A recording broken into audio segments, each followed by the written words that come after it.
Real quick, because it's getting dark. Two things: success, what is it and how do you define it for yourself? And two, the road to success, how do we get there? And more to the title, is it sexy? So first of all, success. There's a book by Earl Nightingale, The Strangest Secret, where he speaks about the person that works in the corner shop because they want to. That person is a success. Equally, the person that raises their children because they want to be a stay-at-home parent, again, that person, if they're afforded the luxury and they've worked for it and created those circumstances, they deserve it and they are a success. But equally, the opposite is said to be true.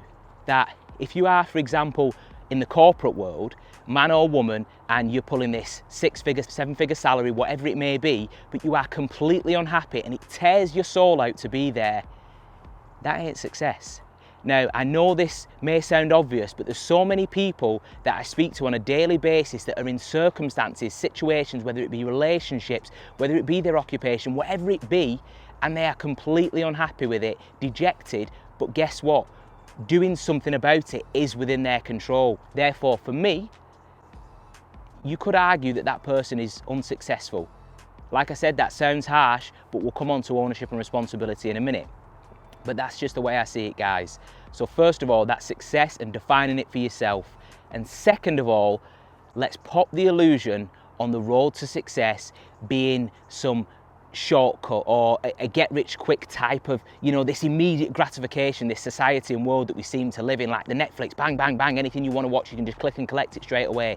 That, when it comes to success, is rarely the case. Let's take, for example, a boxer as an analogy. This boxer that all of a sudden people are speaking about, he bursts or she bursts onto the scene and they're knocking people out left, right and centre, absolute finesse in the ring. People will look at that person, typically, not always, but people will typically look at that person and say, wow, that person, overnight success. This is what we seem to be programmed for. This is what we first see. But we completely overlook the blood, sweat and tears, the hard work that they've had to put in the ring, in the gym, in order to turn up on the night and finesse the way they have. So what can we take from that? We can take this, that success is an application of, let's say, energy, effort and resources over a given period of time that will typically be longer than we expect in order to create those results. So, like I said, I know it's not sexy, but the reality is this: if you want to achieve something in life, chances are it's going to take a hell of a lot longer than you expected, and it's going to be a lot more difficult in terms of work. Yes, that's a car behind me, but I'm committed to this video. I'm committed to this before it goes dark even, and I want to share it. Define your own success, first off. Do not let anybody else tell you what your success is. Set your stall out and go for it. Second of all, just be aware that the road to success really isn't sexy. Blood, sweat and tears, typically, over a given period of time, energy, effort and resources applied, and the results will come. But it's going to be so much more difficult than you expect typically, but the results will be worth it. And on that, what's the word? Ownership. Ownership. We must take ownership and responsibility.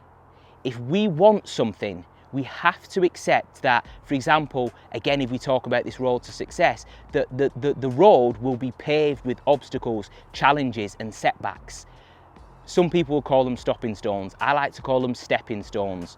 They are markers as to how far you've come. And the reason why I bring them up is that you will have to overcome them in order to achieve the things that you want to achieve. And those things, I like to say that they're sent to test us as a test of conviction, to see how much that we want what we say it is that we really want. But then if we choose to not go any further, we mustn't then succumb to this idea that the world in some way was against us. Take personal ownership and responsibility and say, look, I was not willing to put in the work. Prime example of that is this very YouTube channel. Okay, I'm only a few videos in and the results may not be showing the way that I want them to, but I am committed no matter what to the process, getting 1% better. Like I said, energy, effort and resources over time, and I will get the result. I'm committed to that. I believe in that. I believe in it for myself, and I believe in it for you too. And with that said, it's going dark. You probably can't even see me anymore.